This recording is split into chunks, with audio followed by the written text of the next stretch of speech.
Welcome, everybody, and welcome to this special edition of It's Action Time.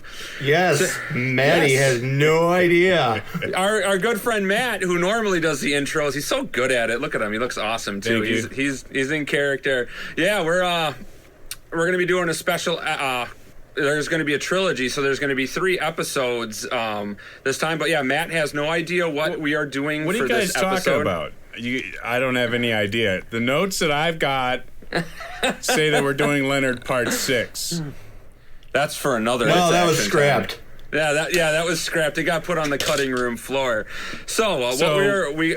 I've spent weeks compiling notes so we can go over. Leonard Part 6 sucks. Just deal with it. I was so excited. I took out a second mortgage. We can't do that because Cosby's a rapist.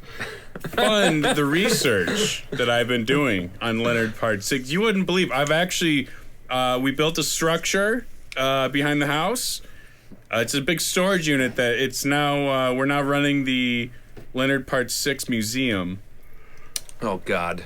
Well, Johnson. So this is the soundtrack to Leonard Part 6.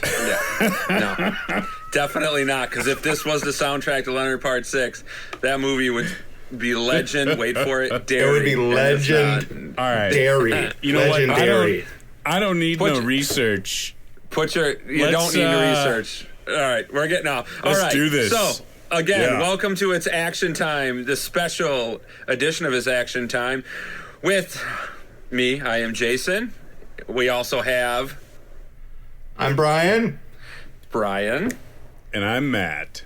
And we have Dr. Detroit, a.k.a. Matt. Dr. Detroit. And cat lover extraordinaire. And today what we are going to be talking about are our top 5 Oasis songs of all time. This is what we were going to start with. So this is Brian's, mine's, and Matt. We'll see if he can pull it off the top of his head. But just our favorites. We know everybody has favorite Oasis songs. I mean, a lot of Americans don't like Oasis. Sorry, that's your problem. And why do you like Oasis, Jason? Why do I like Oasis? What got you? Because you're the one that got us into it. They came on at the right time. They've just brought fire with their first 2 albums, like right off the bat. I mean, it was that time in music where music needed some guitars. They needed some British music that was awesome. Lyrics. I mean, everything at that time just fit in my life. What was going on, and it was like perfect. It literally was the soundtrack of my youth through the ages of 18 to 24. It just really was. That period of music was just incredible. And I didn't even hear them until I heard the song Champagne Supernova one night on MTV at like 3 in the morning. I had no idea about Wonderwall, which had come out before that. No idea about Definitely Maybe, the album before Morning Glory. Nothing. Then I was like, what's going on with this band right here? And then I listened to their stuff and I was like, oh my God. Was I sleeping underneath a rock or something? And I just really, really got into them. Started listening to all their B-sides, all their live stuff, and it was just blew me away. By far, it was just my favorite. It's my favorite band of all time, and I can't say enough about them. I could sit here and have action time all the time and talk about Oasis, but Oasis action time. Yeah, and I do get a lot of people into it. I would make mixes for everybody because they haven't heard a lot of the stuff either. I mean, when you hear some of the B-sides that Oasis has, it's better than A-sides of other bands. I mean, He's not a real even pusher. I think Matt and I just got saturated it, with all the. You can't if you hang out near Jason. He doesn't even need to play it, and just it's sort of just. You could just look at him and permeates it's Oasis through the skin that you feel like you've just listened to an Oasis song. Yeah, well, and you've gone to concerts with me on several occasions. We have. So I mean, half the concerts I've been to have been Oasis. You're a lucky man. You're a lucky man. So what we're gonna do is we're gonna start with Brian. Brian, you're gonna start with your top 5 my top favorite 5 Oasis songs. Okay, I'm starting off with. I believe this was probably the first song that I heard that I actually really liked, and that's "Live Forever." I just like the melodies. and how it the song just kind of came together. I didn't really know what to think of Liam's voice until I heard that song, because I think, no, actually I take that back. I had heard Oasis before, but until this song, I didn't really care that much about them. Mm-hmm. And then this song just kind of, you know, pushed me to liking them more. Oh yeah, the lyrics, and the lyrics are incredible. And this is a fun fact about Live Forever. Noel, they were big fans of Nirvana and Kurt Cobain, and Kurt Cobain had a song called I Hate Myself When I Want to Die, and he was in the country, and Noel said, you can't be coming into our telling kids that you hate yourself and I want to die. He's like, that's a bunch of crap. He goes, I love him, but that's not the kind of song kids should be hearing. So like, he wrote Live Forever, and out of that came that, just because he's like, I love waking up every morning. I think it's the best thing in the world to be a rock star. And he goes, this guy has a rock star. He has all the fame and everything, and he comes out with something like this. He goes, I can't believe somebody could be like that. And he wrote Live Forever, and he means what he says in his lyrics that he writes. That's the best thing about it. I mean, it's just an awesome tune. That's because that you and I are gonna live forever. All right, Ryan, that's number one. Let's go down. Let's continue down your list. Okay, my next one is...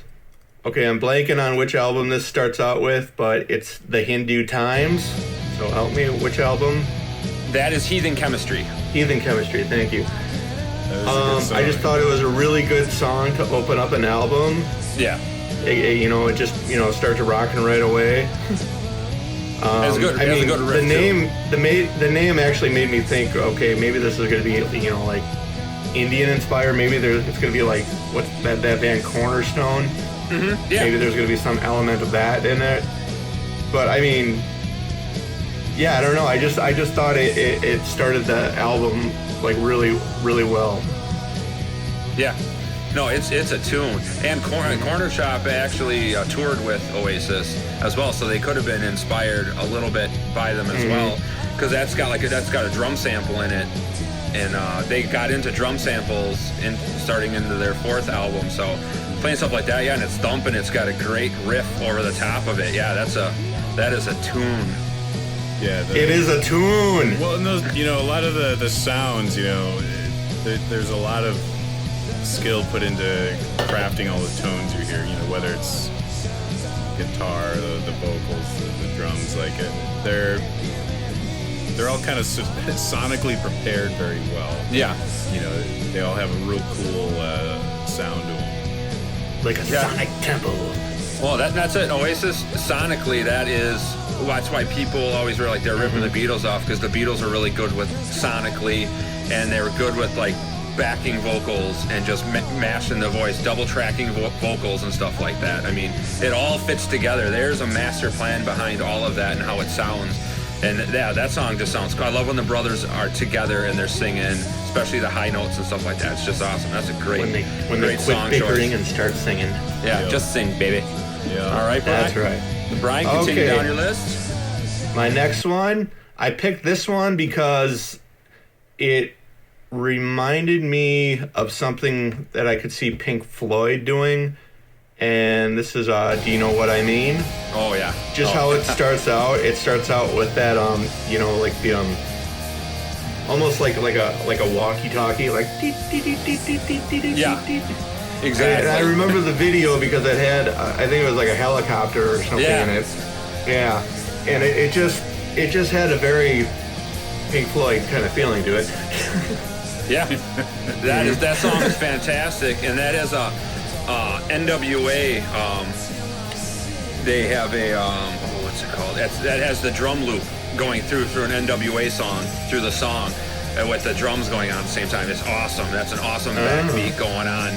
There's a lot. I think I was reading. They have he had 80 guitars recorded and over the top of each other through the start of that song. So it sounds like Morse code to me almost at the beginning of the song, which it's just awesome. And that was nothing like they've ever sounded like that was like the wall of sound is what straight it sounded out of like. Manchester. Yeah, straight out of Manchester. Just thumping and in your face. And Liam's voice on that when he hits the first chorus of "When I Met My Maker, I Made Him Cry." That his voice, the sneer his voice was just absolutely incredible on that Be Here Now album. And you start off, I mean, come on, what other band starts their number one single first off the album with a 7.5-minute song, and they never edited it? That's what played on the radio, because you know what? They're like, we have the balls enough to do this because we know it's good and people are going to listen to it. So yeah, that's right. This is another song that started out an album too. Yep.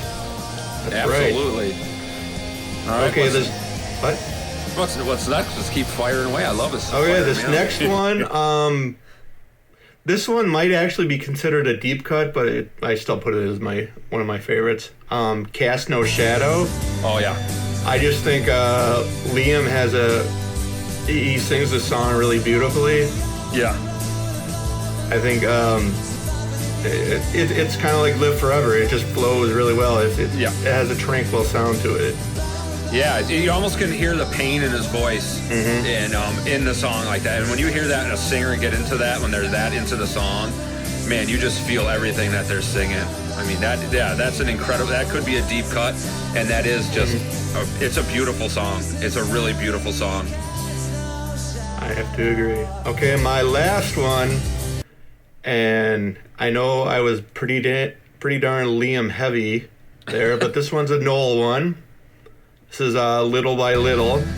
That is fantastic. That's I generally I don't know what it is. A lot of the Noel songs I just didn't really get into, but this one did grab me a little bit more. I think it was just the chorus. It was simple and it stuck in my head. Oh yeah. It's like little by little. Yeah. I mean, my God woke up from the wrong side of his bed. Like when you're at a concert, the whole crowd sings that part, and it's just it's just one of those like. It's like an anthem song where the whole crowd gets into it, and it's like Don't Look Back in Anger is like cousin. It's kind of along the vein, like a vein of that. Yeah, it's like it's just a really solid tune. I love that song a lot, and live it's tremendous live, which is great. It can sound great on an album, but when you can play it live and it sounds even better, I want to say that to me that makes a tune. It's just an absolute tune. It's a tune. It's just say it with me. What a tune. Alrighty, so that was Brian's top 5. So now you're gonna get my take of my top 5, and I'm gonna start my top 5 off with my favorite Oasis song of all time, "Slide Away." It is just an absolute. Yes. Yeah, just an incredible. And the funny part is, I heard an acoustic version from Fairfax, Virginia, Patriot Center, 1996, that will be playing behind me right now, where Noel is singing it. I heard that first before I heard the actual Definitely Maybe cut of it. And when the song was done, I was like, go back. I need to hear this again. I listened to it like 4 times in a row because the words are just absolutely. I think it's a beautiful song. I mean, he's talking about sliding away with his girlfriend, and I mean, you feel the whole song. I mean, and at the end of the song, I don't know, I don't care, all I know is you can take me there. And that just takes you back to your youth, just thinking about a girlfriend or whatever like that. That's what I was saying, like, it made me think of things back in my youth. That song's just perfect. And then when I heard the album cut, that's Liam's best vocal he's ever done on a song, in my opinion. He does not sound like the Liam that we all know. He's singing it just in a way that it's just like angelic. Well, it's just like the song fit exactly I guess they worked the music around the vocal because that's how good the vocal was, and it's just it's a rocking love song is what I like to call it. I mean, it's just a tune. It's got a great solo in it, and it's the end. I don't know, I don't care. All I know is you can take me there. Would you say it's a power ballad? Could be a power ballad. I mean, it could be. And when you hear it live, not Steelheart. God, no. When you hear it live, it's just like, whoa, awesome.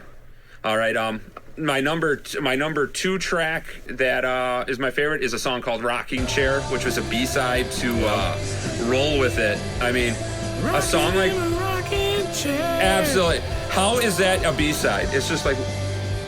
I would be holding some of these songs and being like for another album. I mean, it was a B-side until you told me. It's a B-side to Roll With It. I mean, how do you put a song like that? Again, it's just another acoustically driven song is, I mean, just the lyrics and the music. It's like I call it like a haunting love song.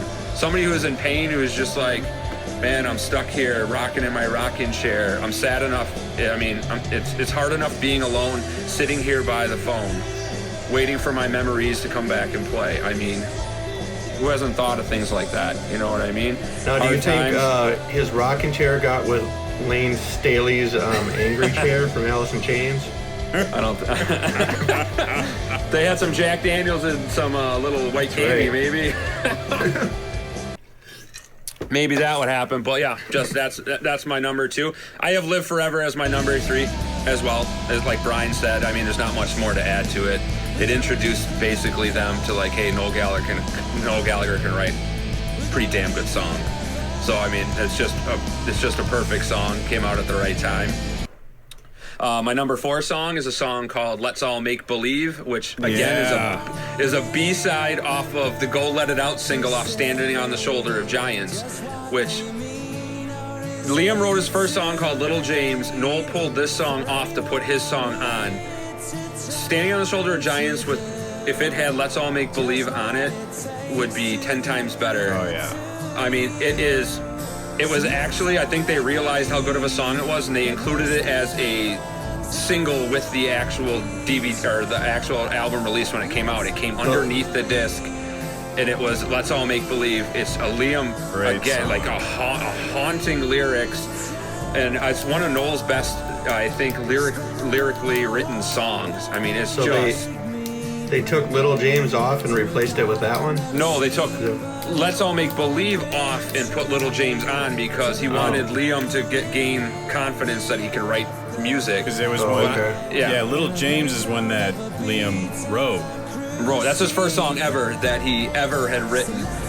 And Noel was like, all right, now here you get to see what the pressure is like. But like that was, to me, that was a mistake. Little James should have been a B-side, and "Let's All Make Believe" should have been on the album. It's just a fantastic tune.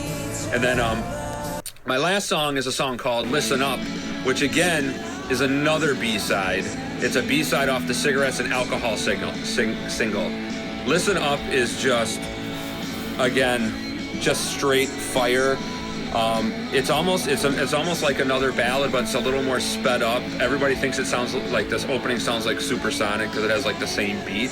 But it has soaring guitars in it. The solo is incredible. I mean, "Sailing down the river alone, and I'm trying to find my way back home.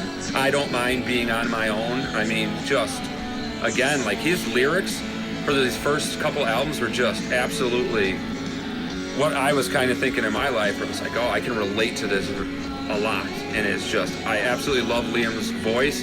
As you can see, I don't have any Noel songs on here at all. I like Noel, but like Liam at the beginning, there's a reason why he sang all the songs. It was just because his voice was absolutely, he was spot on with his voice. The singer, the front not many people can sing that way, and like the stress that he sang with, I mean, I'm sure that's why it took its toll on him, but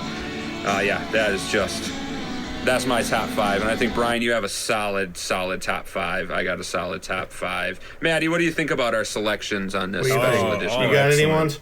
Yeah, I was taking some notes as we were going, and I had a little bit of a disadvantage, although I got, submersed in Jason's world of Oasis because, I actually lived with the guy for a while, and that's pretty much all he ever listened to. If you speak to him, one of the words, even the word "the" was one of the lyrics in the song, so he'd just start singing that song while you're trying to talk to him, and that's kind of the way things were. But, I had an advantage and a disadvantage. Yes, I got to be experienced with all of it, but I didn't actually own any of the albums, so I never really got to see any of the song names. I tended to know just, some of the song names that had a good hook to them, or ones that I specifically remember asking. What I've got written down is "Talk Tonight." I think is my number 1. That's a great song. It's so different than a lot of their other stuff. It really stands out. But to me, that's kind of like the closest thing that they've got. There's a lot of comparisons with the Beatles. That's about the closest thing that they would have to Yesterday. Yeah. That's I would same agree with kind that. of emotional feel to it. Number 2 on my list is Gas Panic. Just like, again, like what Brian was saying, and we were talking about some of the sounds on that album. Sonically, just really cool, a really cool listen. All the different things going on. And I agreed with Brian on the Hindu Times. I thought that was a cool one. Cigarettes and alcohol somehow has always stuck out with me. Maybe it's just because it's such a ridiculous concept, Yeah. It makes me laugh a little bit, but it gives it that like rock and roll attitude. Oh, I mean, that has one of the best lines in a song. Is it worth the aggravation to find yourself a job when there's nothing worth working for? Yeah. I mean, they were like, we are rock stars. Talk about a song to appeal to the working class. We don't need no sneaking job. Yeah.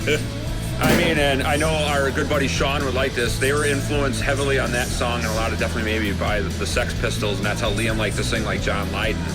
I mean, he loved his voice. I mean, that's how he sang stuff like that because they really like the Sex Pistols. And man, songs like that and Bring It On Down together, you put those on, he's having it, and he feels like that's a very punky album. The first one like that, and that song is, that's just a fight. I mean, when you're at the concert, and that's off the hook right there. That is just a fun. And everybody's got a drink, and who doesn't like to have a drink? Yeah, it is. It's absolutely rolling. So I mean, that's because you have to have your cigarette with your drink. True. When you're I also put down for number 5 is a duel between Little by Little and Don't Look Back in Anger. That's the twin sisters. The twin sisters, just like Brian said. The sequel. Yeah, tunes. That's right. Yep. That's tunes. Little by little, you will not look back in anger. That's what I got. I mean, this band I don't think got the love that they should have in the United States. It's very weird the press that they got. That's because Americans. Talented. Yeah, they didn't like they had attitudes that, I mean, that's how British people are, especially from the North. I mean, they're very confident, and they told you they're the best band in the world, but you know what? At that time, they actually weren't lying, because if you go back and look at their record sales all across the world, I mean, nobody wants to be in a band and say, we would like to be number 2. Yeah, go ahead. This band, Aerosmith, can be number 1. Go ahead. Matchbox 20, you can be number 1. Got to have confidence. You know what? I mean, honestly, Americans, we don't like hearing people say that, like we're the best. I mean, that's just how it is. Well, and that's they're digging it up we're when America. Kanye says We're the it. best. Yeah, exactly. Oh, yeah, they're digging up with Kanye West, but like Oasis says it, and they're like, oh, they're too cocky. And I said, that's to me, that's really what it was. You know what? They didn't take any nonsense from anybody. They didn't kiss the butts of the record executives. They knew they were good. And that's how they were. They're having it. They were the last true rock stars that have happened. I mean, Axl Rose was before them and Guns. Then it was Oasis, and after that, look at these so-called rock stars now. There's nothing that can compare. They were cocky and they were rocking. Those days are gone. They're gone. They were the last. Long gone. It's all manufactured cockiness. Yeah. All right. Yep. Well, thank you very much for thanks. watching this episode of It's Action Time. Dedicated, this one is to Oasis, and we're going to have a part 2 coming next week. You'll have to stay tuned. Listen to the tunes, and if you like our top 5, or let us know your top 5, drop a comment down below, give us a like, subscribe. I mean, we like hearing from people. I'd like to hear what you guys think about what we thought our top 5s are and what your top 5s are. So go listen to the Gallagher brothers. Listen to the Gallagher brothers. Yeah, go listen to them. Yeah. See, till next time. And clear.